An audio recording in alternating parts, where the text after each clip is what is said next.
Ok, shalom uvracha lekulam. Alors on est un peu dans un contexte difficile, donc on va, en espérant que ce soit court, devoir faire pendant quelques temps les shiurim à distance. Bezrat Hashem, qu'Hashem il apporte la hatzlacha à nos chayalim et à tout le Ham Israël pendant cette période compliquée. Bezrat Hashem. Alors on espère qu'on ne va pas être interrompu au milieu du shiur également par une azaka. Si c'est le cas, mechila. On reprendra tout de suite après. Bezrat Hashem, il n'y aura pas. Ok, alors ce shiur est offert pour la refoua shelema de Aaron Amram ben Sliman, Yaakov ben Rachel, Rav Eliyahu ben Elian, Naomi Simcha bat Rachel, Zari bat Fibi, Leilui Nishmat David ben Mesaouda, Gabi Mecha bat Esther, Gabriel ben Esther, René Chai ben Mazal, Mathilde Noya bat Angel, et pour le Rav également Ephraim Chamami, et pour un Zivougagoun Vetor de Jenny bat Étoile, Michael ben Chantal, Yehuda ben Levana, et évidemment qu'on a mentionné nos Chayalim, mais on a toujours une pensée pour nos Chatoufim qui, Bezrat Hashem, vont eux aussi retrouver la lumière, qu'on en finisse avec toutes ces guerres, qu'Hashem nous envoie Mashiach, Bimera Beyamenu, très très rapidement, sans souffrance. Il y a déjà eu beaucoup trop de dégâts, donc on prie que Hachem il nous envoie Yeshuot, Venechamot.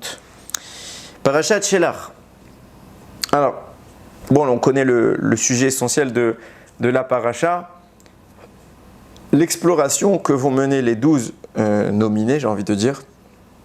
12 hommes, chacun représentant une tribu, vont être choisis pour aller visiter la terre d'Israël et faire un petit peu un compte rendu, faire un état des lieux de ce pays. Alors, bon, on a, je pense, pour beaucoup d'entre vous, beaucoup entendu de shiurim à ce propos. Je ne vais pas reposer les questions standards tout de suite. C'est pas tout de suite ce qui m'intéresse, le pourquoi, etc. Moi, ce qui va m'intéresser aujourd'hui, c'est peut-être de cerner un petit peu, du moins apporter une nouvelle approche de l'erreur qu'ont commis ces hommes-là, qui sont tous des Talmidei Chachamim, qui sont tous l'élite de la génération et qui malgré tout vont tomber.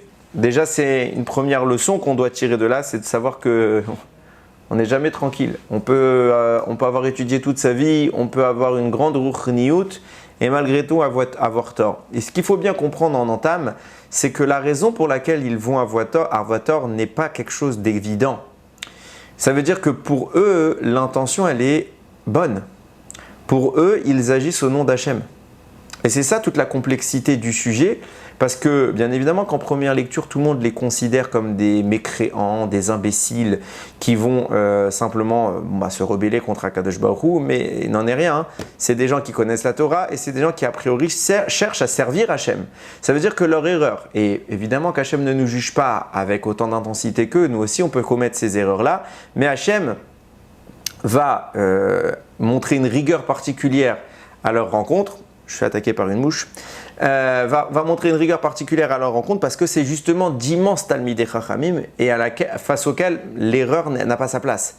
Ça veut dire que eux, quand ils sont punis, même pour un petit écart, c'est tout de suite beaucoup plus grand parce que à leur niveau, dans leur dimension, c'est quelque chose de grave. À la nôtre, ce serait quelque chose de dérisoire. Évidemment que si nous aussi un jour on a une approche similaire, comme on va essayer de le décrire, ça veut dire une approche spirituelle qui est erronée, mais pas parce qu'on s'est rebellé, parce qu'on pensait bien faire mais on n'a pas bien fait. Alors Hachem nous punira également parce qu'il faut rester dans le derech haemet, mais ce sera quelque chose de minime. Alors que eux, dans leur échelle, c'est quelque chose de très grand. Donc c'est pour ça que j'introduis bien les choses. Les meraglim ne sont pas des rechaim. Ils vont être considérés comme tels, mais ils cherchent a priori à faire le bien. Et c'est simplement que leur approche est fausse et ça va être ça tout le débat. Et ils vont en manquer quelque part de confiance envers Moshe Rabbeinu qui essayait de les orienter vers le bien. Il faut bien rappeler les choses. Il existe des gens qui sont peut-être versés dans la Torah, mais qui ne sont pas les grands de la génération. Et dans leur approche, malgré que ce soit des Talmidei Chachamim, ils vont parfois avoir une appréhension des choses qui est différente de celle des Talmidei Chachamim. Et puisqu'elle est différente de celle des Talmidei Chachamim, ils sont dans l'erreur. Je parle des grands de la génération. S'ils sont contre les grands de la génération, ils sont dans l'erreur. Alors ça veut pas dire que les grands de la génération ne se trompent jamais. On a même un cas dans la halakha de grands, quand les gestionnaires du pays se trompent, et ben il y a un korban particulier à faire. Donc ça veut dire qu'ils peuvent se tromper. Mais là on parle de Moshe Rabbeinu. Et a priori, quand il y a une sorte d'unanimité qui se dessine dans les décisionnaires, alors a priori ils ont raison.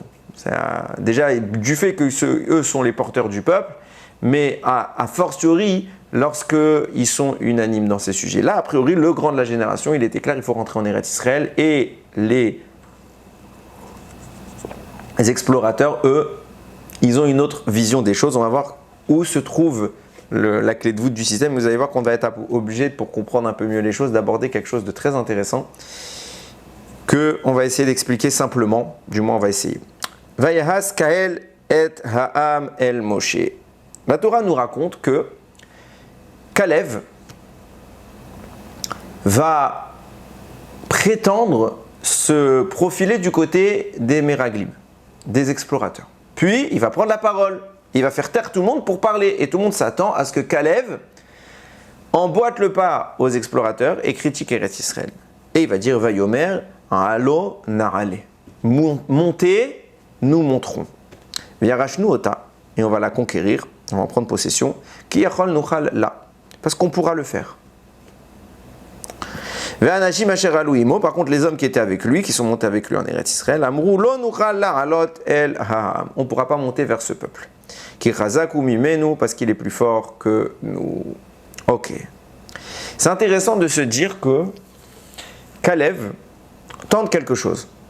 Donc on s'attend à ce qu'il ait quand même un certain argumentaire, qu'il ait des éléments à fournir, qu'il ait des justifications à donner. Et il dit une phrase, monter, on peut le faire. Point. C'est tout. T'as tout le peuple qui est devant toi. T'as tout le peuple qui est convaincu par le discours des explorateurs. Tout le monde croit ce qu'ils ont dit. Tout le monde se dit Ribono Shel Olam, c'est fichu, on est perdu. Donc là, il faut un discours de leader. Il faut un discours qui va fédérer, qui va rassurer. On s'attend à ce que Kalev, vraiment, il nous sorte la Rolls des discours. Et il sort un pasouk, zéou, pas plus. Après, ils vont reprendre, non, vous inquiétez pas, c'est une bonne terre, mais tu as ton opportunité, tu as fait taire tout le monde est en train de t'écouter. Tu as le regard de tout le peuple qui est arrivé sur toi. Qu'est-ce que tu dis? Allô, na allez, montez, on montera. C'est light, hein? C'est très light. De l'argument de Kalev, on va comprendre le problème. Parce que Kalev, puisque lui, il vient justement pour contrer les Meraglim, ça veut dire qu'il vient répondre aux questions qu'ont suscité leurs arguments. Et donc, ça veut dire que dans ce qu'il dit là, se trouve le problème et sa réponse. Et ça a suffi. Il n'y avait pas besoin de rajouter plus. Kalev a répondu, ça y est. Là, il leur a donné les arguments. Donc, ça veut dire que déjà, dès le premier jet de la lecture, on se rend compte qu'on n'a pas compris ce qui se passe et on n'a pas compris ce que Kalev essaye de dire. Pourquoi? Parce qu'on n'a pas l'impression qu'il répond à quoi que ce soit. Donc il va falloir analyser les choses un peu plus en profondeur. Rashi va révéler un petit peu ce que dit Kalev. Il rajoute un petit détail il va rendre les choses encore plus compliquées. Qu'est-ce que ça veut dire monter, on va monter? Alors il dit, même s'il nous demande de faire des échelles, de créer une échelle pour grimper dans le ciel, eh ben on y arrivera. C'est tout. Alors attendez, on n'est pas en train de faire un slogan. Kalev n'est pas là pour faire des annonces puériles.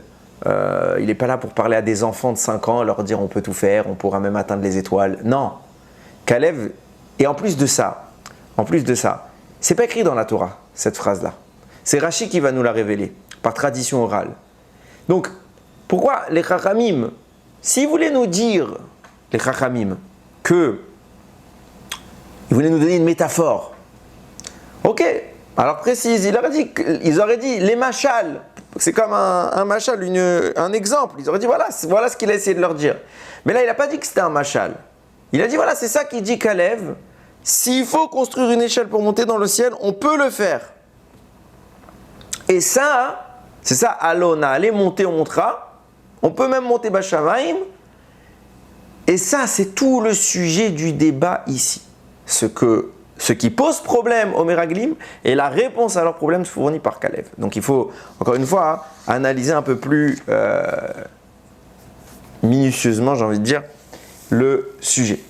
Ok, évidemment, quand on parle d'une échelle, ça nous fait penser à quelque chose, une histoire très connue de la Torah, Parashat Vayetse.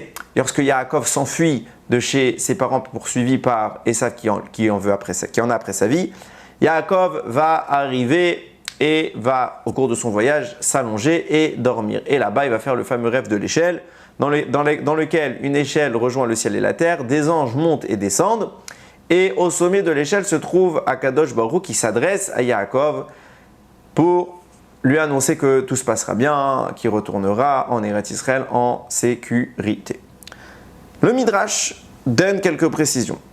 Iveine malache Elokim olim veyoredim bo. Voici qu'il y avait des anges de Dieu qui montaient et qui descendaient sur cette échelle. Le Midrash raconte, Midrash Rabbah, que à ce moment-là, les anges, c'est un des avis, les anges que Yaakov voit monter et descendre sont les anges des exils à venir dans l'histoire. On sait que le peuple juif va connaître après Mitzrayim, après l'Égypte, il va connaître 4 grands exils. Et ces 4 grands exils, pourquoi 4 grands exils? Parce qu'ils vont être dominés par 4 grandes nations, 4 grandes puissances. Et pourquoi ces puissances-là? Parce que ça a été et c'est toujours les puissances les plus puissantes qui vont quelque part assujettir les Bnei Israël. Et donc c'est pour ça qu'on voit leur malach, leur ange qui vient les représenter dans le ciel, qui monte et qui descend. Ça veut dire qu'à un moment de l'histoire, la nation que représente cet ange va monter extrêmement haut, elle va être extrêmement puissante. Mais à la fin, Yoredim, ils vont redescendre. Ça veut dire que tous les empires en question, depuis Babel, en passant par la Perse, la Grèce, Rome, au fur et à mesure du temps, ils se sont tous effondrés. Aujourd'hui, on est encore dans les ramifications de Rome, donc ce qu'on appelle Édom, l'Occident, mais ce n'est clairement pas l'empire romain qui a détruit le Beth Amikdash. Donc on voit les malachim qui montent au cours de l'histoire, puis ils finissent par redescendre. Les Midrash rapportent qu'à ce moment-là, une fois que les 4 anges, les 4 exils ont fini de monter et de descendre, il y a Akadosh Baruch Hu qui s'adresse à Yaakov qui lui dit « Toi aussi, monte ». Et là, la réponse de Yaakov, elle est stupéfiante. Il refuse. Il dit « Non ». Pourquoi? Parce que peut-être que comme eux, tu me proposes de monter, mais qu'ensuite il y aura une descente.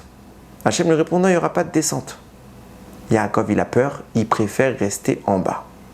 Le Midrash continue. À cause de cela, se mettront en place les 4 exils. À cause de cela, se mettront en place les 4 exils. Qu'est-ce que ça signifie? De quoi on parle? Et d'ailleurs, en même temps que je vous en parle, je me rends moi-même compte que les exils sont annoncés avant que ne soit proposé à Yaakov de monter. Puisqu'on voit les anges qui montent et qui descendent. Les anges des 4 exils. Comment ça se fait qu'on nous présente l'exil comme une conséquence du fait que Yaakov n'est pas monté? Alors qu'en annonce, on nous a déjà parlé qu'il y aura 4 exils. Ça n'a pas de sens. Ça n'a pas de sens.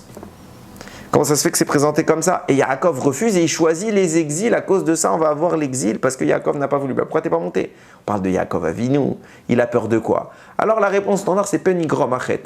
De peur que la faute n'engendre des dégâts. On sait que les promesses formulées par la bouche d'Hachem directement à quelqu'un, c'est pas la même chose que quand Hachem passe par un prophète. Quand ça passe par un prophète et ça a été manifesté sur terre, alors c'est obligé de se réaliser quand c'est une promesse positive. Par contre, quand c'est simplement d'un homme qui reçoit pour lui cette information, alors rien ne garantit la promesse. Ok, comme ça ils expliquent les commentateurs. Mais, Hachem te dit, t'inquiète pas, tu peux monter, il n'y aura rien, je te le dis. On parle de Yaakov Avinu. Yaakov Avinu, de quoi tu as peur? Et à cause de ça, on va vivre l'exil. On se rend bien compte que quelque chose, encore une fois, nous échappe. Alors, on va rentrer maintenant dans le sujet que je veux aborder depuis le début. À savoir, c'est quoi cette montée, cette élévation que Hachem propose à Yaakov? Il lui dit monte. C'est une élévation, une ascension qui fait craindre Yaakov. Il a peur. C'est quelque chose de terrifiant. De quoi on parle? Il va monter où? On n'a pas compris. Il va monter dans le ciel. Quoi, ça veut dire qu'il va mourir? Il s'agit de mourir. Pareil, on a le même rapport qui est fait avec les explorateurs qui disent on va monter, il dit Caleb, on peut monter. Et même s'il faut, on fait des échelles. La même histoire, on peut faire des échelles pour monter dans le ciel. Monter où?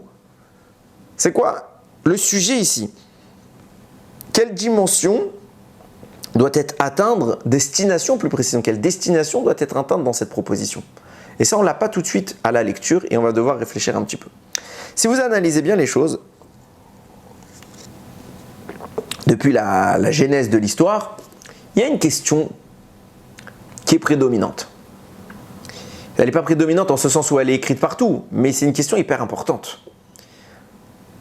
Quelle est la place d'Eretz Israël dans le projet initial? Je m'explique.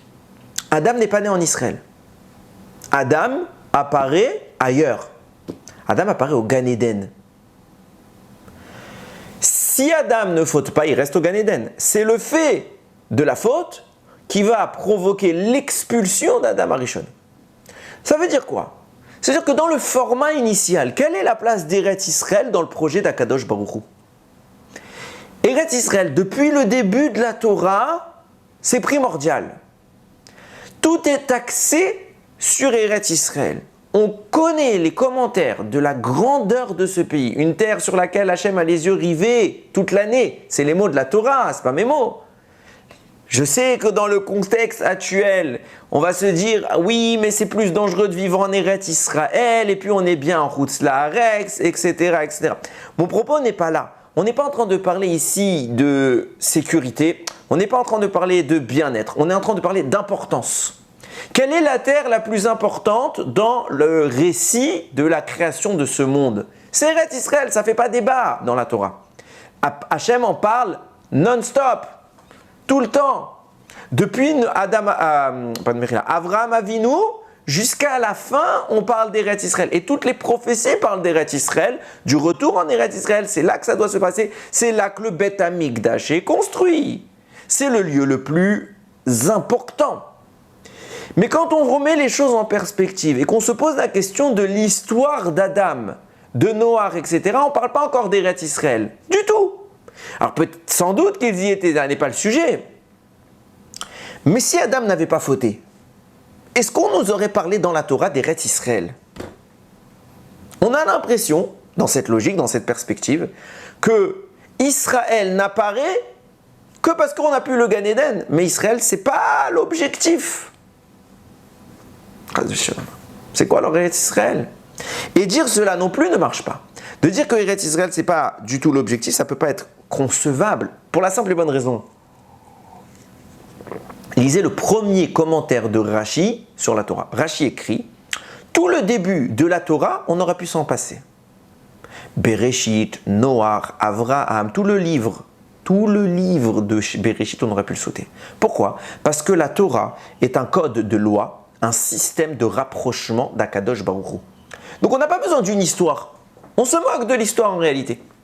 Dans la logique absolue de ce qu'est la Torah, l'histoire est de moindre importance. Donc la Torah aurait pu commencer par les mitzvot et ne parler que des mitzvot, faire un livre de halakha. Ça aurait dû être ça la Torah, nous dit Rashi.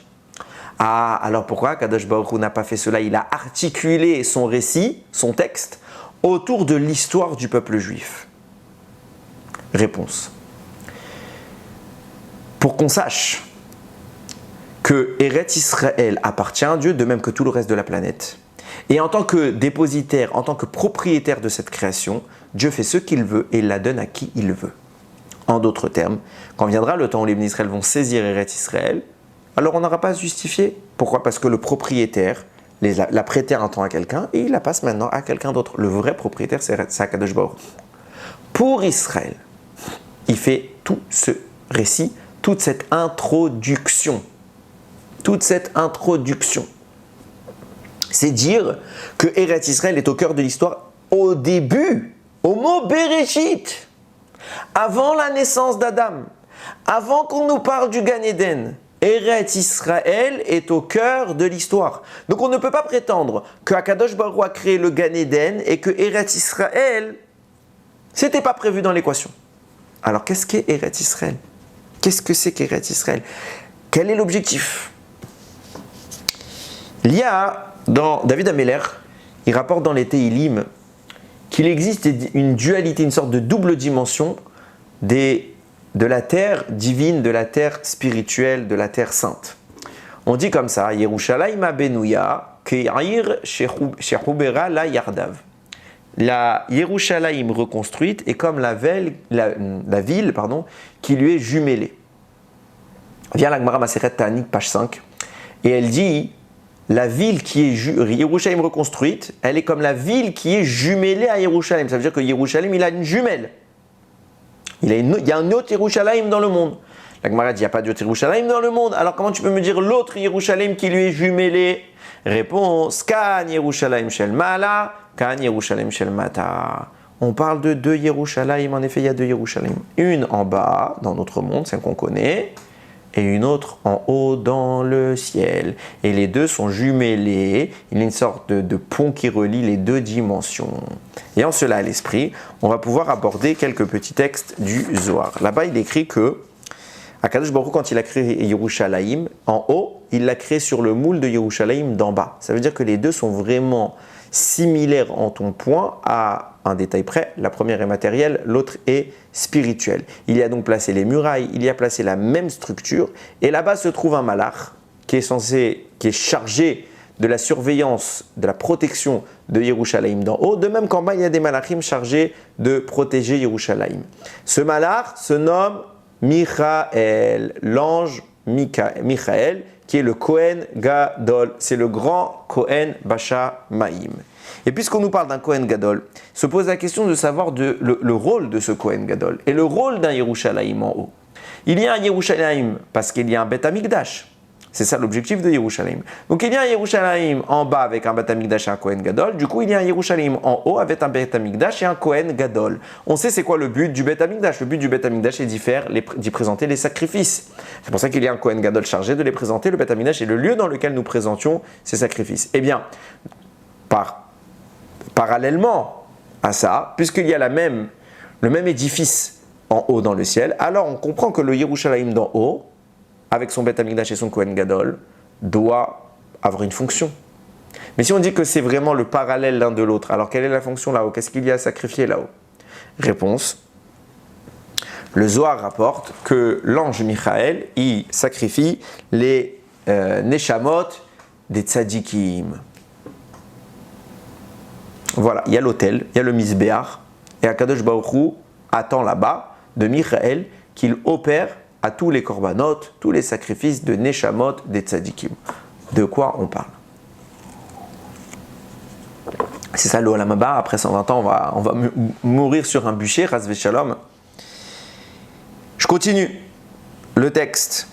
Le Zohar que j'ai cité, qui parlait justement de la corrélation entre Yerushalayim en haut et Yerushalayim en bas, poursuit immédiatement et il décrit le cheminement de la Neshama après la mort. Une fois que la Neshama quitte ce corps, là-bas on s'est écrit que si elle est Théora, si elle est digne, alors elle est présentée à l'entrée du Gan Eden, qui se trouve être la Maharat Amarpela, là-bas où sont enterrés Adam et Chava, Avraham, Yitzhak, Yaakov et leurs épouses.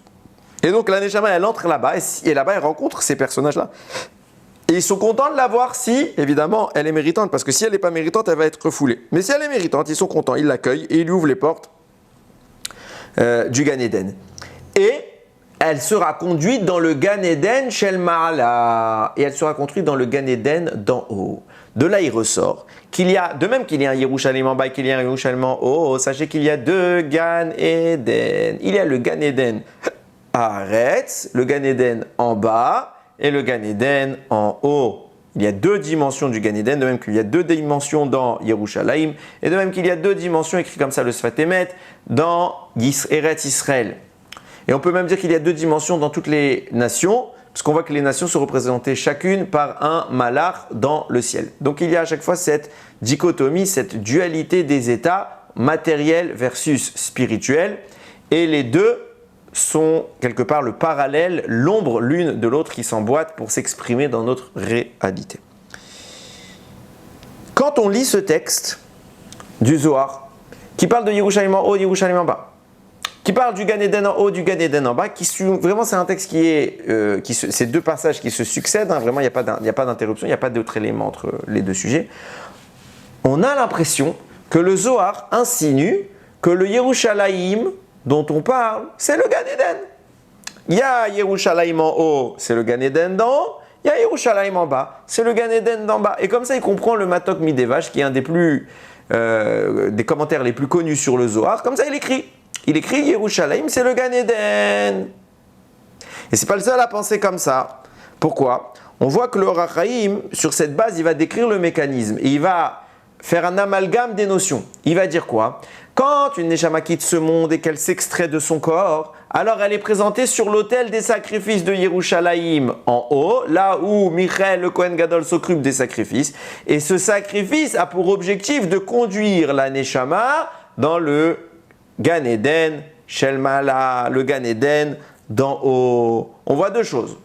D'une part, quand on parlait tout à l'heure du sacrifice des Neshamot des Tzadikim, des Neshamot des Tzadikim par l'ange Michael, de quoi on parlait? On ne parlait pas d'une mise à mort, on ne parlait pas de brûler. Le mot korban vient le mot sacrifice vient du lachon lekarev, rapprocher. C'est un rapprochement avec Akadosh Baruch Hu. Donc il s'agit en réalité d'élever la Neshama du Tzadik dans une dimension supérieure qui est le Gan Eden d'en haut. Et donc c'est pour ça que Michael va prendre la Neshama du Tzadik et va l'élever. Nous dit le Or HaChaim, au début la Neshama elle rentre dans le Gan Eden d'en bas, elle reste un certain temps et vient le moment où c'est son tour qui arrive et donc elle peut être présentée sur le Misbéach et s'élever par l'entremise de ce sacrifice. De là on voit que quoi? Que d'après le Or HaChaim également, le Gan Eden et Yerushalayim, c'est la même chose, puisque les deux enseignements, le premier enseignement, il disait que Michael s'occupait des sacrifices des Neshamot dans Yerushalayim. Et là-bas, on nous explique que justement, c'est grâce à ça qu'on monte du Gan Eden du bas vers le Gan Eden du haut. Donc on comprend bien que c'est le moyen, c'est le même endroit pour s'approcher d'Akadosh Baruch Hu. Il semblerait dire que le Or HaChaim pense comme le Matok Midevash, que Yerushalayim égale Gan Eden. Et quand je parle Yerushalayim, par extension, comprenez Eretz Israël. Maintenant, l'analyse nous impose de remettre cela en cause. Pourquoi? Parce qu'on a plein de preuves qui montrent que Yerushalayim, ce n'est pas le Gan Eden. Première preuve, c'est une preuve de bon sens. À savoir qu'on ne peut pas affirmer que Yerushalayim, c'est le Gan Eden, puisque Adam Arishon a été exclu du Gan Eden. Ok? Il n'a plus le droit d'y entrer. Et plus personne n'a le droit d'y entrer de son vivant. Seul une fois après la mort, une fois que le tzaddik est méritant, il peut rentrer là-bas. Ou certaines exceptions d'élite de la Torah qui ont réussi de leur vivant à effacer la faute d'Adam. D'accord? Donc c'est quelques personnes qui se comptent sur le bout des mains. Donc, si tu me dis que Yerushalayim c'est le Gan Eden, alors comment se fait que moi je peux aller à Yerushalayim? Puisqu'on a été exclu du Gan Eden. Ah, tu vas me dire aujourd'hui Yerushalayim est détruit. D'accord, à l'époque du Beth Amikdash. À l'époque du Beth Amikdash, Yerushalayim c'est le Gan Eden. Donc ça veut dire que des hommes pouvaient se rendre à Yerushalayim, donc on était tous au Gan Eden. On a rejoint la dimension d'Adam. On sait que c'est faux. On sait que c'est faux. On n'a pas rattrapé la faute d'Adam Arishon à ce moment-là de l'histoire. À aucun moment où le Beth Amikdash n'a été en vigueur, n'est considéré comme la réparation de la faute d'Adam. Alors il y a à certains égards, certains points, ou peut-être un tout petit peu, mais c'est microscopique par rapport à ce que c'était que le Gan Eden. Donc il est clair que, puisque nous pouvons aller à Yerushalayim, ou puisque de façon plus précise, dans l'histoire des gens ont pu rentrer dans le Beth Amikdash, sans parler du Kodesh HaKodashim, juste le Beth Amikdash, de là tu as une preuve qu'il est évident que cet endroit-là, Yerushalayim, qui culmine avec le Beth Amikdash, n'est pas le Gan Eden, sinon on n'aurait pas eu le droit d'entrer, puisque Hachem a dit qu'il interdit l'entrée du Gan Eden, jusqu'à que la faute soit réparée.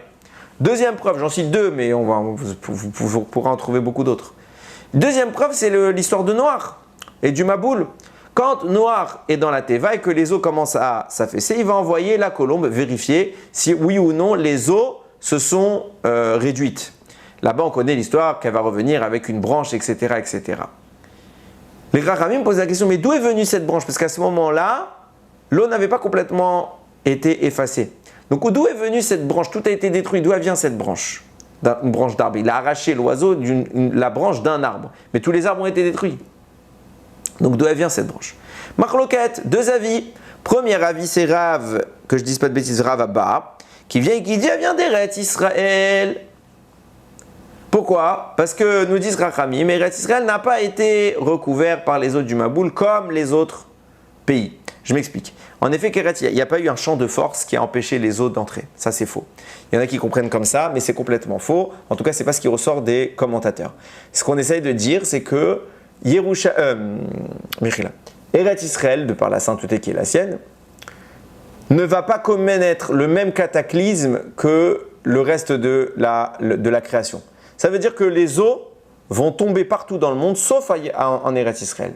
Mais les eaux vont quand même recouvrir Eretz Israël parce qu'elles vont tomber dans les pays voisins et elles vont monter, et au fur et à mesure, Eretz Israël également va être recouverte. La seule nuance, comme ça explique le le Etz Yosef, pardon, la seule nuance entre les deux situations, c'est que Eretz Israël ne va pas être frappé de plein fouet par la force, la puissance de la chute des eaux, et donc du coup les arbres et les structures là-bas vont se maintenir. Tandis que les autres pays, eux, la puissance de l'eau va détruire même la végétation. Du coup, on voit que les arbres de Eretz Israël se sont maintenus, ce qui va permettre à la colombe d'aller picorer et prendre là-bas une branche pour montrer à Noach que les eaux ont commencé à descendre. Ça, c'est l'avis de Rav Abba. Vient Rav Bevaï, il n'est pas d'accord. Il dit non. Où est-ce que la colombe a été récupérée cette branche? Réponse, on lui a ouvert les portes du Gan Eden. Elle est rentrée au Gan Eden et là-bas, elle a décroché cette branche. On voit de là quoi? Puisqu'il existe une marloquette pour savoir est-ce que la colombe elle est rentrée en Eretz Israël ou est-ce qu'elle est rentrée au Gan Eden et qu'on lui a ouvert les portes. De là, tu apprends que Israël et Gan Eden, c'est pas la même chose. Yerushalayim et Gan Eden, c'est pas la même chose. Comment le Matot Midevash, le Rachaim, en s'appuyant sur le Zohar, ont pu nous dire que c'était la même chose? Ça ne marche pas. Du moins, jusqu'à ce que le Ramchal apporte une précision importante. Et il explique comme ça. Sache, comme ça il écrit, que le Gan Eden éclaire Eretz Israël. Et que, grâce à cela, dans le Gan Eden, on le sait, il y a des yeshivot. Il y a des centres d'études. Dans ces centres d'études sont regroupés les Talmidei Chachamim de toute l'histoire. Ils étudient la Torah. Avraham il a 70 trucs d'études. Yitzhak, Yaakov, Moshe, Rabbi Shimon Bar Yochai, etc. Et nous dit le Ramchal que les secrets, les analyses de Torah qui sont dévoilées dans ces yeshivot, c'est ce qui permet, c'est se répercute sur Eretz Israël. Ce qui vous explique pourquoi la Torah, comme ça il écrit, la Torah d'Eretz Israël est supérieure à toutes les Torahs de toutes les nations, de n'importe quel sage qui se trouverait en Chutz La'aretz, qui sache que la Torah qu'il obtient, même si lui il est plus piquant, il est plus aiguisé que d'autres rabbanim d'Eretz Israël, sa Torah, elle est moins puissante que la Torah des rabbanim d'Eretz Israël, pour la simple et bonne raison que les chidushim que le ciel dévoile sont préalablement répercutés d'abord en Eretz, et après ils peuvent commencer à se répandre dans le reste du monde.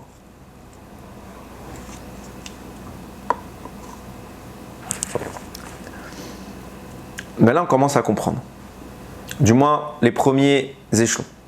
À savoir que le Gan Eden, son rapport avec Eretz Israël, il est très simple. Le Gan Eden est la lumière qui vient éclairer Eretz Israël. Et à aucun moment, on a dit que Adam Arishon aurait dû éclipser Eretz Israël de l'histoire. D'ailleurs, si je me rappelle bien, c'est en Rachaim, il faudra vérifier, qui explique que Adam Arishon pouvait sortir du Gan Eden pour entrer dans une dimension physique. Donc ça veut bien dire qu'il y avait une utilité au reste du monde, sinon Hachem n'avait pas besoin de créer une planète aussi grande.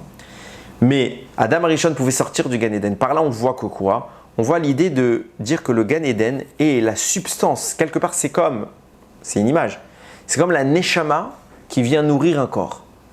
La Neshama de Eretz Israël s'appelle Gan Eden. Et elle permet à Eretz Israël de vibrer, de rayonner de façon plus intense que tout le reste des autres pays du monde. D'ailleurs, c'est intéressant de comprendre sous cette perspective la manière que la Torah a de présenter le monde.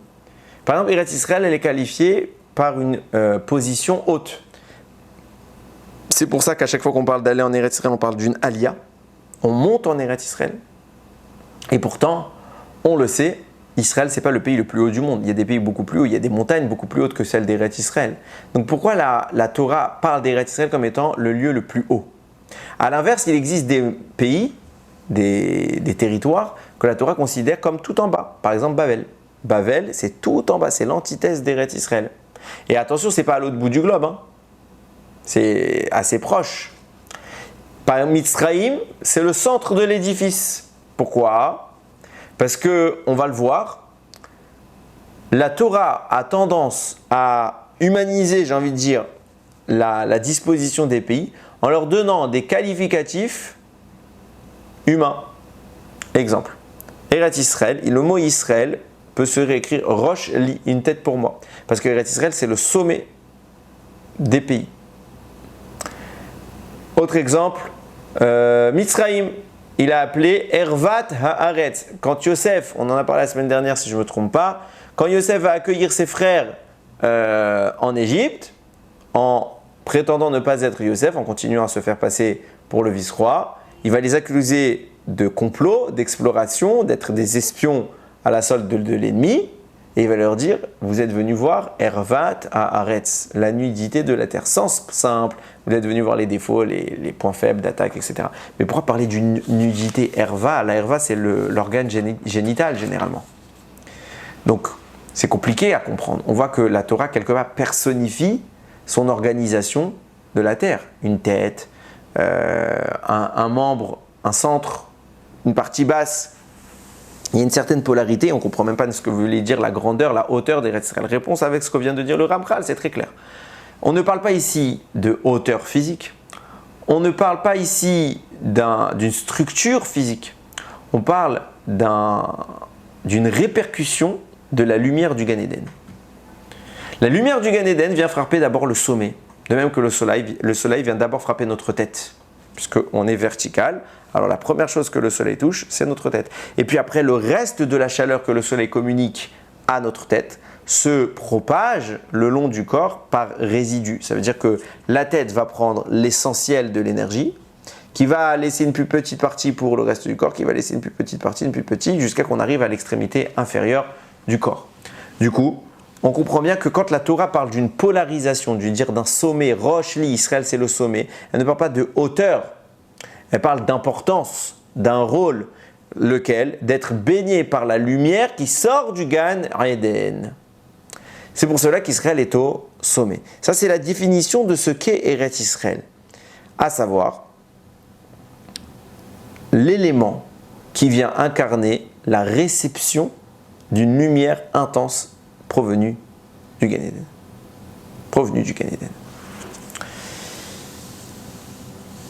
Maintenant qu'on a ça à l'esprit, à savoir qu'on a deux réalités, une double réalité. On a Yerushalayim en bas, Yerushalayim en haut. Gan Eden en bas, Gan Eden en haut. Chaque Gan Eden est la Neshama du Yerushalayim auquel il correspond.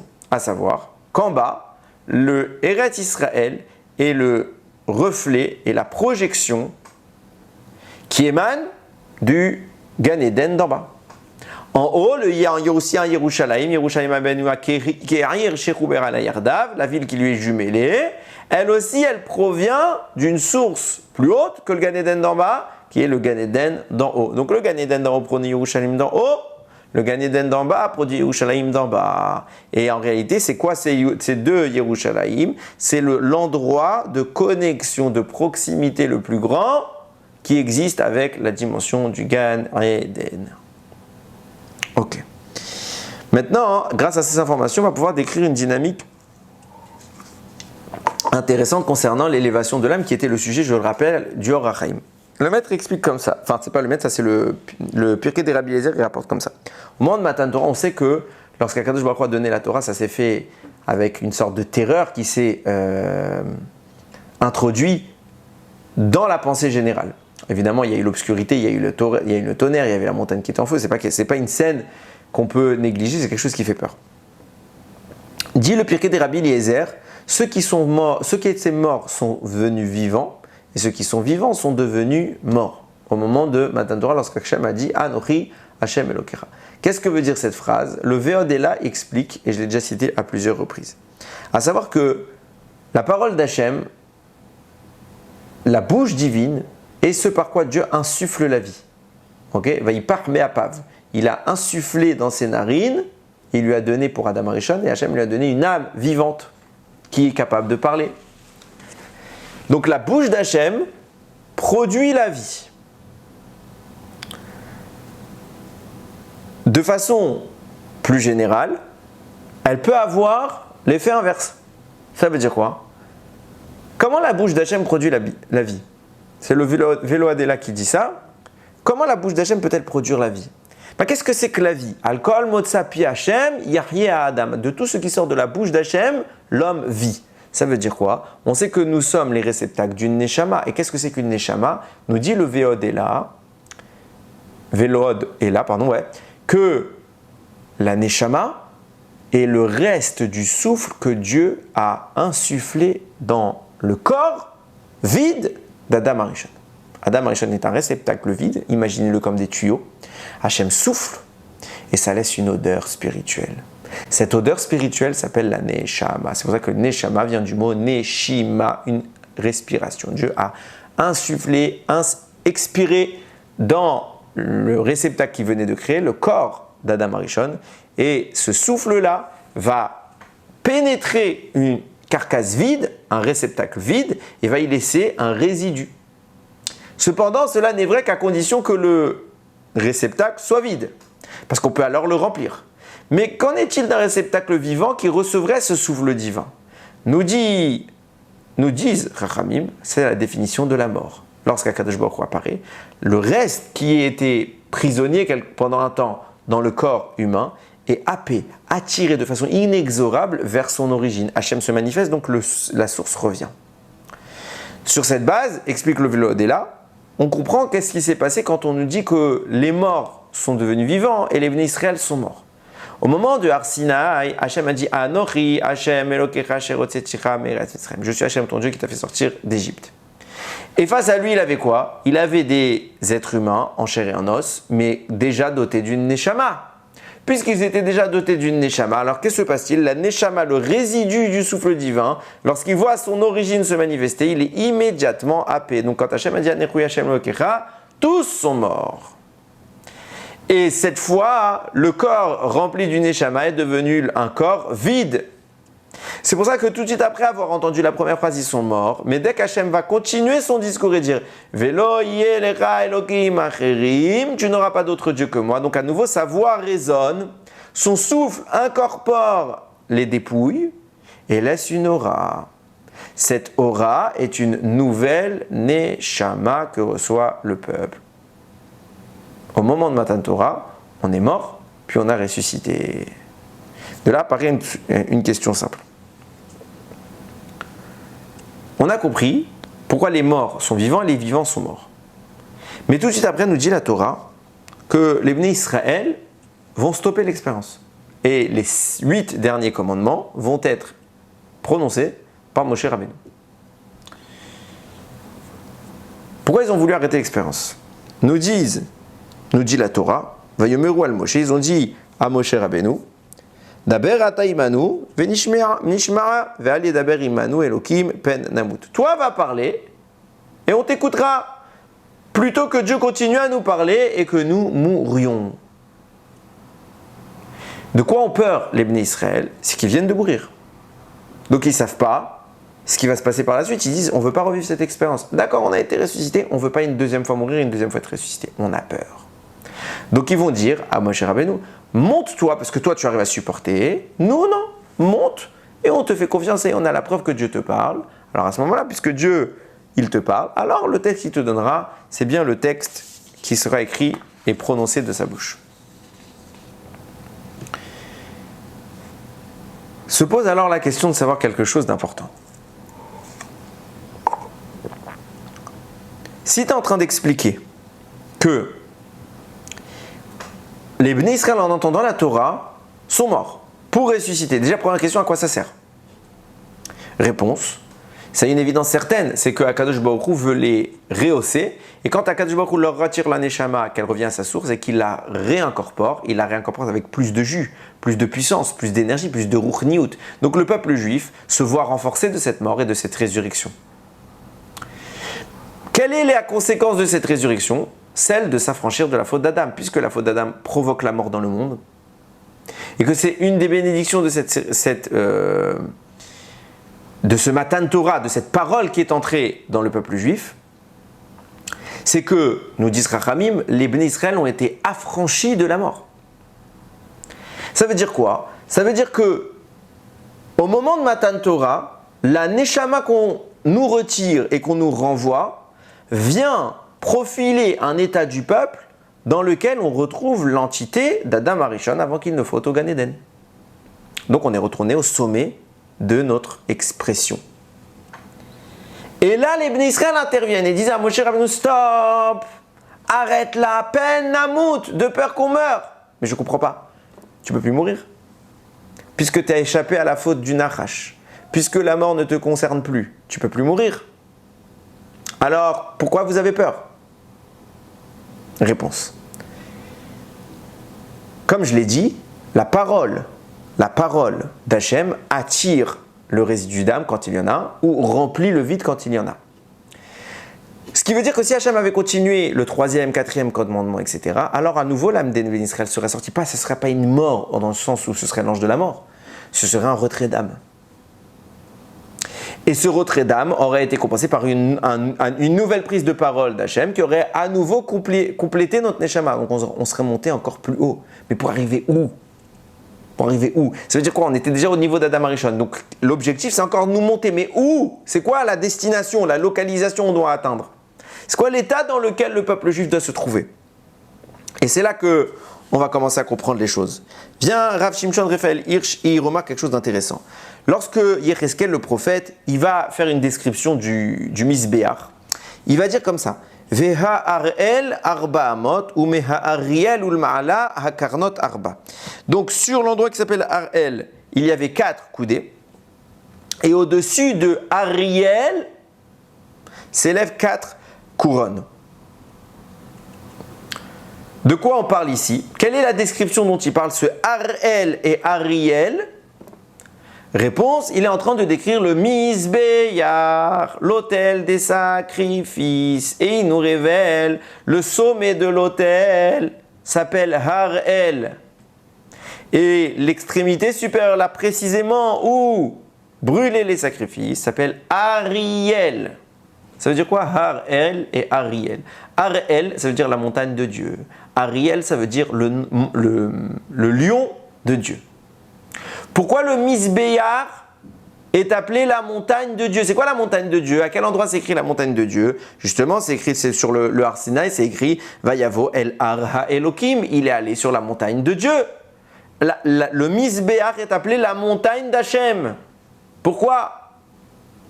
Quel est le rapport? Plus choquant que cela, le Yalkut Reuveni nous dit, au moment où on était devant la montagne d'Hachem, à savoir le Har Sinaï pour recevoir la Torah, qu'est-ce qu'Akadosh Baruch Hu a fait? Il a déraciné le Har Chorev, là où justement il y avait... Non, mais là, pas le Har Chorev, le Har Hamoria, je me dis, j'avais dit une bêtise. Il a déraciné le Har Hamoria, là où justement il y aura le Beth Amikdash, et il l'a apporté au Har Chorev, qui est le Har Sinaï. Donc ça veut dire qu'au moment de Matan Torah, il n'y avait pas une montagne, il y avait 2 montagnes. Le Har Sinaï et Yerushalayim. Pourquoi tu viens me ramener Yerushalayim au moment du Har Sinaï? Pourquoi cet endroit du Har Sinaï, il est comparé au Misbéach, l'autel des sacrifices?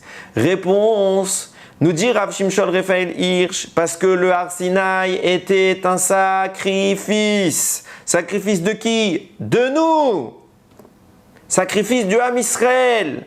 Akadosh Baruch Hu nous a élevés. C'est quoi un sacrifice? C'est pas une mise à mort. C'est prendre la Neshama et l'élever dans une dimension supérieure. C'est pourquoi les Bnei Israël sont morts et ont ressuscité au premier commandement. Parce que justement, jusqu'ici, ils étaient sous l'emprise des forces du mal, sous l'emprise de l'ange de la mort, sous l'emprise de la mort elle-même. Et dorénavant, ils sont retournés à l'état de Adam Arishon dans le Gan Eden. Et donc, ils ont échappé à l'emprise de la mort. C'est pour ça qu'on a amené le à Moria, là où il y a le Beth Amikdash, on l'a amené pour connoter le fait que cette montagne de Dieu s'appelle un Misbéar. Et c'est qu'il est sacrifié, le peuple juif qui est en train de s'élever.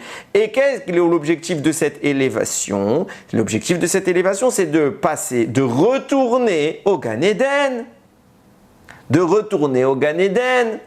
C'est pour ça qu'Akadosh Baruch Hu déplace Eretz Israël et l'amène au Har Moria, parce que Eretz Israël, c'est le lieu sur lequel le Gan Eden projette sa lumière. Et donc c'est la transition entre notre monde physique et le Gan Eden. C'est pour ça que la porte du Gan Eden, elle est en Eretz Israël, c'est Maharat HaMarpela, puisque c'est la jonction entre les deux mondes. Alors Eretz Israël a toujours existé. C'est l'ascenseur que prenait Adam lorsqu'il devait sortir du Gan Eden, ou quand on doit remonter au Gan Eden. Mais toujours Eretz Israël a été l'objectif. Pourquoi l'objectif? Parce que c'est par Eretz Israël qu'on fait cette ascension, cette aliyah. Pas une aliyah physique en hauteur, une aliyah spirituelle en source divine, en proximité avec Akadosh Baruch Hu.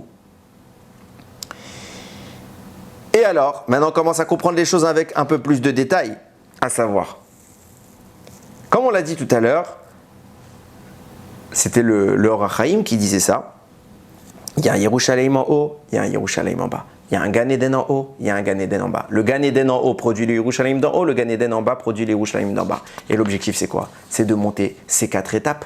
On commence tout en bas, dans notre monde. Et dans le Yerushalayim d'en bas, on monte au Gan Eden d'en bas. Puis, on arrive depuis le Gan Eden en bas, on se dirige vers Yerushalayim d'en haut, pour être élevé au Gan Eden, d'en haut, il y a 4 étages. Et regardez comment tout cela va être le support de la discussion entre les explorateurs et Kalev. Toute notre paracha, elle vient là. Mais avant cela, il faut préciser quelque chose de très important. Il faut comprendre que tout ce qui se passe dans notre paracha ne commence pas dans notre paracha, mais débute dans la paracha de la semaine dernière. Je l'ai un petit peu insinué dans le shiur de la semaine dernière sur Béalotra. Et maintenant, on va le voir un peu plus dans les détails que tout ce qui se passe là-bas, c'est important. Il y a énormément d'informations et on est obligé de lier les deux sujets. Là-bas, le Shla HaKadosh, on revient sur Béalotra, la paracha de la semaine dernière, va commenter un passage assez obscur qui est formulé de façon assez étrange, même si je ne vais pas m'attarder trop longtemps dessus. Dans le moment où Yitro s'apprête à quitter le Ham Israël, il veut retourner dans sa terre pour s'occuper de sa famille et justement lui aussi les convertir. Là-bas, Moshe va lui dire, Vayomer Moshe le Chovav ben Reuel à Midjani Choten Midro. Donc Moshe va dire à son beau-père, Noseim anachnu lama kom asher amar Hashem otu eten lachem. Nous voyageons, ça y est, on se rend vers Eretz Israël. Donc vous voyez bien, on se rend maintenant vers Eretz Israël. Donc ça veut dire on arrive à l'épisode des Meraglim. C'est vraiment des événements qui se suivent. Lecha itanu, viens avec nous, vetavnular, qu'Hachem dit Bertov à l'Israël, viens avec nous, on te fera du bien, parce qu'Hachem il a parlé en bien d'Israël, donc on te fera profiter de ce bien. Vamer et lavlo eler, il lui dit non, je viens pas. Kim el artivel molad eler, je vais chez moi dans mon pays. Vayomer, il lui répond Moshe, al natazovotanu, ne nous abandonne pas. Quelqu'un yadata chanotenu bamidbar, c'est pour cela que tu as connu nos destinations, nos campements dans le désert. Vaïta lanu leenaim, et tu as été pour nous des yeux, un guide. Vaya kitelech imanu, et ce sera si tu viens avec nous. Vaya tovaou, asher yetiv Hashem imanu, vetavnular. Alors ce bien qu'Hachem va nous faire profiter, nous aussi on t'en fera profiter. C'est intéressant de voir Yitro qui ne veut pas venir en Eretz Israël alors qu'il vient de recevoir la Torah et qui sait que Eretz Israël c'est le waouh. Il ne veut pas. Pourquoi il ne veut pas? Pourquoi il ne veut pas? C'est intéressant, lui on ne lui reproche pas de ne pas avoir voulu. Bon après vous allez me dire c'est pas à lui qu'on a fait la promesse, mais maintenant que tu es converti, tu es Israël. Donc toi aussi tu dois aller en Eretz Israël. C'est comme si un goy, il vient, il devient juif. Il dit non mais moi je reste en Chutz La'aretz. Ah mais tu dois vivre en Eretz Israël, tu peux venir en ça. Je parle pas aujourd'hui de l'état d'aujourd'hui, je parle de l'état où le Eretz Israël c'était vraiment le foyer universel du peuple juif. Aujourd'hui, pas tous les juifs ont eu la chance de monter encore. Ça va venir, bientôt tout le monde sera avec nous en Eretz Israël, Bezrat Hashem, Bekarov, Aval. En attendant, c'est pas encore arrivé. Ok? Donc il y a encore des juifs qui vivent en Chutz La'aretz. Mais de toute façon, ils sont conscients que le véritable cœur du peuple juif, c'est en Eretz Israël. Et que tôt ou tard, tout le monde finira en Eretz Israël. C'est ainsi que se termine l'histoire. Donc il n'y a pas d'appréhension dans l'esprit des uns et des autres de dire oui ou non. Non, on sait que c'est là-bas. On n'a pas encore eu l'opportunité, Bezrat Hashem, elle s'ouvrira de venir. Donc comment ça, Yitro, il refuse?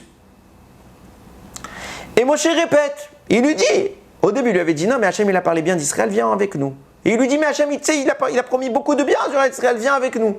Quand tu insistes avec quelqu'un, tu ne le répètes pas exactement la même chose, tu essaies de rajouter des arguments. Là Moshe il répète la même chose, vient le Shlach Kadosh, il dit je comprends pas, qu'est-ce qu'il se passe ici?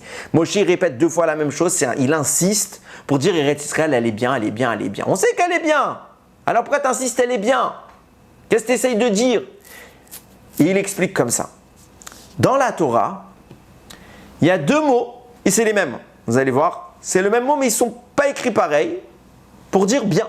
Il y a Tov, avec un O, Tov, ce qu'on appelle un Cholam, et il y a Tuv. Ça veut dire la même chose. Ça veut dire la même chose, ça veut dire le bien. Mais là, c'est un Ou, et tout à l'heure, c'était un O, le Cholam. Quelle est la différence entre Tov et Tuv? Explique le Shlach Kadosh. Si j'avais pas un support pour dire ça, j'aurais pas pu l'inventer. Explique le Shlach Kadosh. Tov vient exprimer le bien révélé. Tuv vient exprimer le bien encore dissimulé, encore caché, qui est le secret. Cette double dimension du bien s'exprime dans 3 des cadeaux qu'Akadosh Baruch Hu va faire au peuple juif. 3 cadeaux, nous disent Rachamim, Hachem a fait, c'est la Torah, Eretz Israël et le Olam Haba. Et ces 3 cadeaux ne s'acquièrent qu'au travers de souffrances. Alors, c'est pas un super cadeau, vous allez me dire. Analyse, on va dire. Première chose, on voit que cette dualité du Tov et du Tuv s'applique aux 3 états. La Torah, premier cadeau qu'Hachem a fait, est Tov, Tova. Elle est bonne dans sa version dévoilée. Et elle est Tuv dans sa version cachée. Elle est aussi bonne dans une dimension supérieure, c'est la Torah de la Kabbalah qu'on appelle la face cachée de la Torah. Pareil, Eretz Israël, il y a Tov et il y a Tuv. Pourquoi? Il y a le Eretz Israël d'en bas et il y a le Eretz Israël d'en haut. Le Eretz Israël en bas, il est Tov et le Eretz Israël d'en haut, il est Tuv. Il est encore plus haut. Puisqu'il est caché, on n'a pas encore cette dimension. Et pareil pour le Olam Haba, il est Kulotov.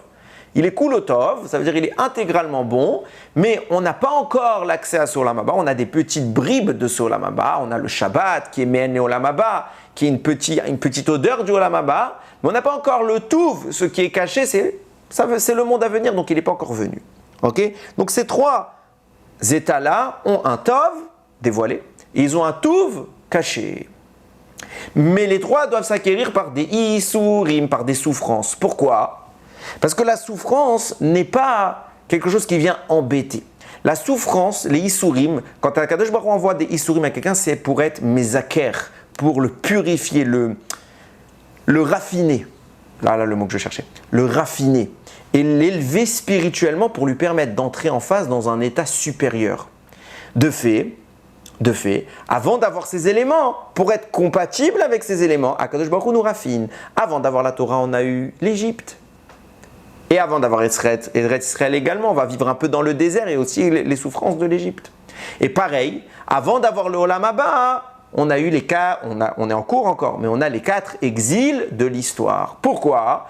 Pour raffiner le peuple juif et lui permettre de franchir une étape supplémentaire et passer du Tov dévoilé, du cadeau, au Tuv caché du même cadeau. De là, on commence à voir un cheminement qui se met en place dans la discussion avec Moshe et Yitro. Viens Moshe Rabbeinu, et il dit à Yitro, viens avec nous en Eretz Israël, Tova, c'est une belle terre. Il lui dit, bon, si c'est juste Tova, alors moi aussi j'ai une belle terre, je vais retourner chez moi, je n'ai pas spécialement besoin de venir en Eretz Israël. Et Moshe il insiste une deuxième fois, et il insiste plusieurs fois en répétant le mot Tov, parce qu'il ne veut pas lui dire Tuv, il ne peut pas lui révéler ce qu'est le Yerushalayim d'en haut. Mais il insiste à une autre dimension, il lui répète, Ve'aya Tov Aou, Asher Yetiv Imanu, Ve'etavnu lach, on va te donner le Tov du Tov du Tov. Parce qu'il y a un plus grand Tov que le Tov que toi tu connais. Et c'est celui-là le vrai objectif. C'est pas juste la terre en tant que telle. C'est pas juste un monceau, une parcelle de territoire. Non, c'est la ruchniyut, la spiritualité qui se cache dans cette terre qui intéresse.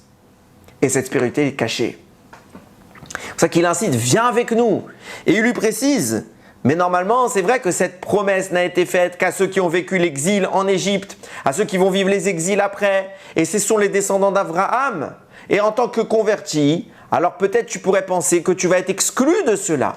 C'est pour ça que Moshe lui dit, viens avec nous, parce que puisque tu es avec nous, tu es comme nous, et par extension, tu vas profiter du même cadeau. C'est pour ça que les deux fois où Moshe va dire avec nous, il ne va pas employer le même mot. La première fois, il va lui dire Lera itanu, viens avec nous. Et la deuxième fois, il dit qui t'est l'air imanu, si tu viens avec nous. Itanu, imanu. C'est quoi la différence entre les mots, les deux? Première fois, nous dit le Shlach Kadosh, quand tu dis tu viens avec nous, ça veut dire bon, tu nous accompagnes. Mais il y a quand même une certaine distance. Et comme Yitro a compris que cette distance-là ne lui permettrait pas d'accéder au profit, d'accéder à la véritable beauté d'Eretz Israël, il a dit bon, on est à distance, ça sert à quoi? Autant rester distant. Non, Moshe lui dit imanu.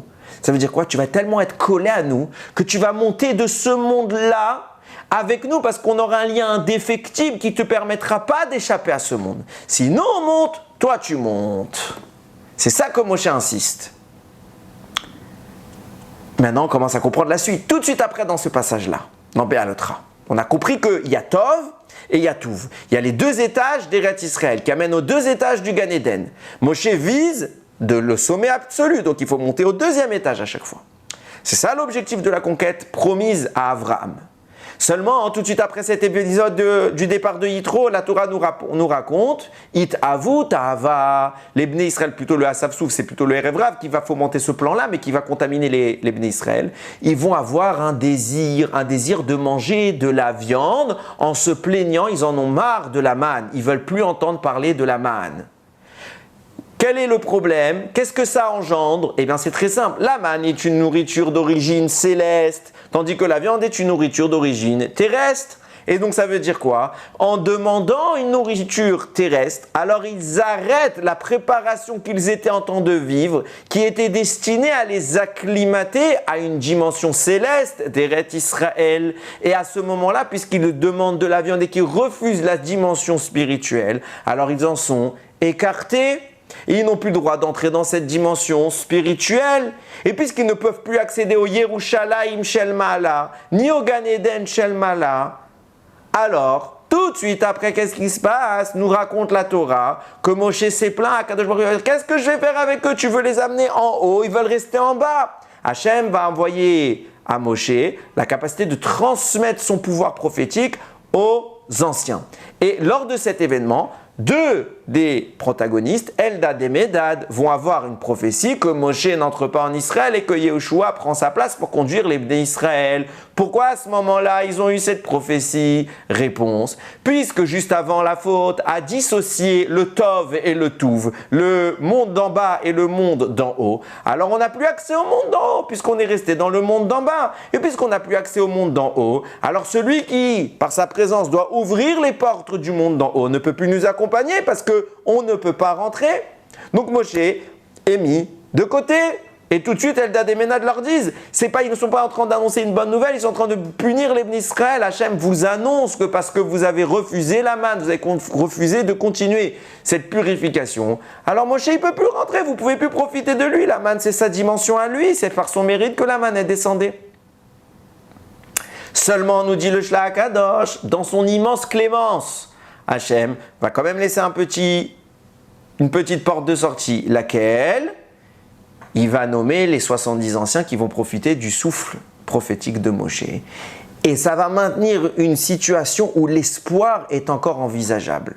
Ça veut dire que Moshe se recule à cause de la faute, mais quelque part il se réenracine dans le peuple parce que maintenant les hommes, d'autres hommes que lui, ont son pouvoir. Donc Hachem a tiré la corde dans les deux sens. Et maintenant elle est très fine, elle est très tendue et il ne faut pas qu'elle se brise. Et Hachem va proposer une dernière chance, celle de rafistoler la corde pour que Moshe puisse rester avec nous. Shelach lecha anashim, envoie pour toi des hommes qui auront pour mission d'aller explorer Eretz Israël. Quelle est la mission de ces hommes? Trouver le Eretz Israël d'en haut pour te permettre de les y conduire.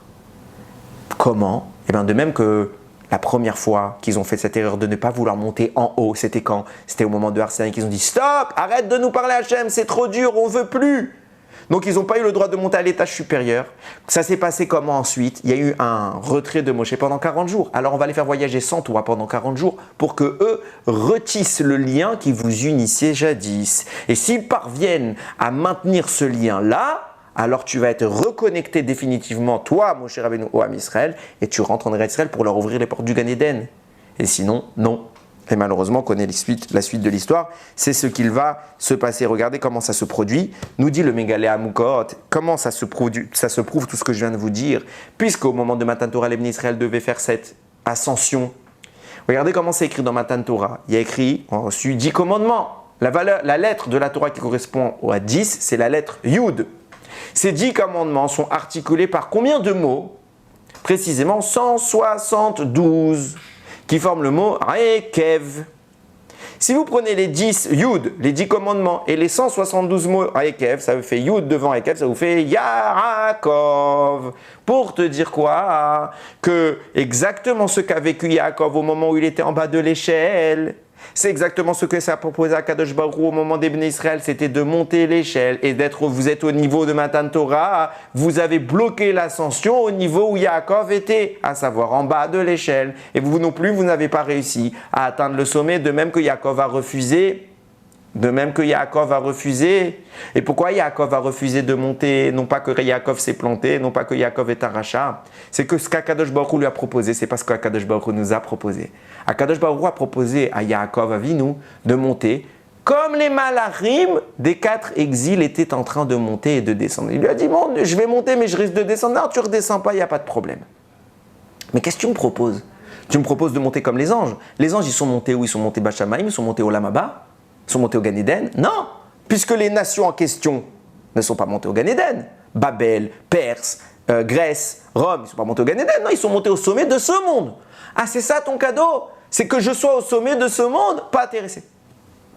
Pas intéressé. Je ne veux pas être au sommet de ce monde. Pourquoi? Parce que ce monde est le monde dévoilé. C'est pour ça qu'Akadosh Baruch Hu, sans doute, c'est moi qui rajoute ça, Akadosh Baruch Hu lui révèle ce rêve au travers d'un chalom, un rêve. Chalom, c'est les mêmes lettres que le mot cholam. Le cholam, c'était quoi? C'est le haut du mot tov. Vous vous souvenez? Tov, tuv. Tov, c'était la partie dévoilée. Tuv, c'est la partie cachée. Donc, Akadosh Baruch Hu demande à Yaakov de monter dans le tov, le cholam, le cholem, quand il fait un chalom. Et ça, c'est la partie dévoilée de ce monde. Ah, c'est ça ce que tu me promets, c'est de monter dans ce monde? Ouais, c'est sympa. Mais c'est pas ce que je cherche. Moi, ce que je cherche, c'est monter là-haut. Ah, tu veux monter là-haut? Comment on monte là-haut?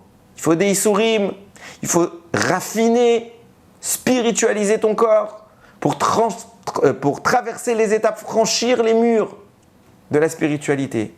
Du coup, puisqu'il n'a pas voulu être comme les 4 exils qu'il a vus, ce n'était pas encore des exils, c'était des royautés, alors il va devoir être soumis par ces royautés pour être raffiné.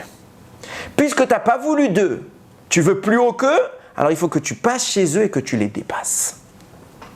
Et c'est ça les souffrances que vont vivre les Bnei Israël. Parce que comme l'avait dit le Shla Kadosh, ces souffrances-là permettent l'accès à une dimension plus grande. Yaakov refuse la dimension basse, le Tov, et il veut le Tuv, il veut monter là-haut. Il veut monter là-haut. Il ne veut pas rester en bas. Si c'est pour rester en bas, je ne monte pas. Maintenant qu'Eldad et Médad ont annoncé aux Bnei Israël que Moshe ne monte pas, alors ils savent les Bnei Israël qu'ils n'iront pas au Gan Eden en haut. Donc ils vont dire, on va faire comme Yaakov Avinu. Yaakov Avinu, quand Akadosh Baruch Hu lui a proposé, est-ce que tu veux monter dans ce monde? Non, je ne veux pas monter. Alors non plus, on ne veut pas monter. Alors qu'est-ce qu'ils proposent les Bnei Israël? Venez, on retourne en Égypte, venez, on reste dans le désert. Pourquoi on va retourner en Égypte? Pourquoi on va retourner dans le désert? Vous êtes des malades, vous voulez souffrir, vous voulez vivre comme ça toute votre vie, comme des nomades. Réponse non, puisque tu nous as expliqué que tout l'objectif des Issourim, des souffrances, des exils, c'est ce qui nous permet de franchir les étapes des mondes. Puisque maintenant on a compris, Moshe n'entre pas, donc nous on monte pas parce qu'on a loupé le coche. Alors laisse-nous en exil, fais-nous franchir à nouveau cette étape. Et quand l'exil aura terminé son travail de purification, ramène-nous en Eretz Israël, mais pas le Eretz Israël limité à ce monde, le Eretz Israël d'en haut. Ils voulaient le bien, les Meraglim. Viens, Kalev Ben Yefouné, il leur dit, vous n'avez rien compris. S'il faut monter, on montera. Et s'il faut, on aura une échelle, nous aussi. Même maintenant. Pourquoi? Puisqu'il nous a expliqué le Shla Kadosh, que depuis le début, Hachem, il a laissé quand même une porte de sortie qu'en enracinant Moshe au travers des 70 anciens. Donc il y a encore un espoir de monter. On peut monter. On a une opportunité d'y aller, on a une occasion unique, on y va, Hachem nous dit allez-y, on doit foncer. C'est ça le débat. Est-ce que c'est faisable ou c'est pas faisable? Qu'est-ce qui est faisable? Est-ce que malgré tout, malgré notre erreur, on pourra atteindre le Gan Eden d'en haut? Réponse de Kalev, oui, c'est faisable. Allons, allez, nous allons monter. Par l'échelle, laquelle échelle? Comme Yaakov a eu l'opportunité d'avoir une échelle, mais il n'a pas voulu cette échelle, lui c'était bien. Hachem nous proposera de faire une échelle et on arrivera à atteindre en haut, le en haut, pas le en haut de ce monde, le en haut, là-haut, mamash, bashamaim. Et ils n'ont pas compris ce que Kalev essayait d'expliquer, ils n'ont pas cru à ce que Kalev essayait d'expliquer. Et ils ont perdu. Ils ont perdu l'opportunité. Et là, en effet, Moshe n'entre plus. Les Bnei Israël n'entrent plus. Et on ne pourra pas rejoindre cette dimension-là tout de suite. On va revivre les 4 exils, on va revivre la souffrance. Et c'est ce qu'on vit maintenant. C'est ce qu'on vit maintenant. On arrive à la fin de l'histoire, Rabotai. On est à la fin de l'histoire. Quand, quoi, comment? Je ne suis pas en train de donner des dates. On est à la fin de l'histoire, c'est des maths. On arrive à la fin, c'est 6000, on s'en rapproche. Ma chère, il va venir. Tout ce qu'on vit maintenant, sachez que tout ce qu'on vit maintenant, toutes les souffrances qu'on vit maintenant, toutes les larmes qu'on verse maintenant, c'est ça. On termine ce travail pour aller quelque part de tellement grand, dans un endroit tellement haut, tellement proche d'Hachem, pour être sacrifié, pas par les missiles, chas v'shalom, sacrifié par le feu de Dieu, pour nous élever et franchir la matérialité, s'éloigner de cette bassesse, de la bassesse de ce monde et accéder à un monde raffiné, divin, noble. Pour ça que tout cela nous arrive. Pas parce qu'on est des Rechaïm. Pas parce qu'on est des Rechaïm. Arrêtons non-stop de dire c'est à cause des Avérotes, c'est à cause des... Oui, il y a des Avérotes, il y a toujours eu des Avérotes et il y en aura, c'est pas le sujet. On est un peuple extraordinaire. On est un peuple extraordinaire. On a une Torah. Combien de gens se fatiguent pour la Torah? Combien de gens font des efforts? Chacun à son niveau, ça c'est extraordinaire. C'est pas parce que Hachem il nous punit. C'est pas parce qu'Hachem il nous punit. Hachem il attend, il nous a mis les chaînes, il nous dit ça y est, Igi Azman, monte. C'est tout ce qu'il attend. Vous êtes CG, ça y est, vous avez fini l'exil. Je vous ai donné Eretzrel, je vous ai fait comme les Meraglim, je vous l'ai donné. Je vous demande d'aller là-bas pour que vous montiez. Alors il faut venir déjà pour tous ceux qui sont en Eretz. Ça y est, Igi Azman. Ah, on est attaqué, on n'est pas attaqué. Igi Azman, il faut monter en Eretz Israël. Maintenant qu'on est là, comme les Meraglim, on peut faire l'erreur de dire « Ah mais non, on n'a pas fini l'exil, donc on va rester en exil. » Ou à l'inverse, dire « Non, on va venir. » Comme il a dit Caleb, « Allons, allez, on va monter, on va franchir les étapes, on va quitter ce monde physique pour atteindre un monde plus haut, plus beau. Et on n'aura pas peur des missiles là-bas. On n'aura peur de personne là-bas. » C'est ça le propos, la proposition. C'est ça notre proposition. On n'est pas des Rechaïm, on est prêts. C'est pour ça que ça arrive. Hachem, il envoie les derniers Issourim. Ça y est, je vous montre, je vous envoie les Issourim pour que vous finissiez l'exil. On est prêt. On est prêt. Alors, il suffit d'emboîter le pas à Hachem. De lui montrer que ce n'est pas ça qui nous fait peur. On a confiance en toi. Ce qu'on veut, c'est ta Torah. Ce qu'on veut, c'est tes mitzvot. Ce qu'on veut, c'est toi. Et quand on fait ça, alors il vient et on monte. Alors montons. Montons dans la ruchniout, montons dans la pratique, dans la proximité avec Akadosh Baruch Hu. Quand on est tenu par la main de papa, alors on est en danger avec personne. Notre papa, c'est Avinu Sheba Shamayim, c'est Akadosh Baruch Hu. On n'a peur de personne. La seule chose qui doit nous motiver, la seule chose dont on doit avoir peur, c'est de rester loin de lui. Si on lâche la main, là on peut avoir peur. Mais si on tient la main fort, il n'y a pas de raison d'avoir peur. N'ayons pas peur. Rapprochons-nous d'Hachem. C'est le seul moyen d'échapper à tous les problèmes, de quitter cette dimension de l'exil pour entrer dans la véritable Géoula, pas la Géoula d'un pays, pas la Géoula d'un lieu, la Géoula de la prison physique et matérielle que nous impose notre Yetzerara. C'est ça la Géoula. Affranchissons-nous de toutes ces forces du mal. Iratson qu'Akadosh Baruch Hu, il voit nos efforts, qu'on fasse des efforts et qu'Akadosh Baruch Hu voit ses efforts. Et qu'en récompense à cela, il mette fin à tous nos problèmes, à toutes ces difficultés pour enfin se révéler, se lier définitivement à nous. Baruch Adonai Leolam. Amen ve Amen.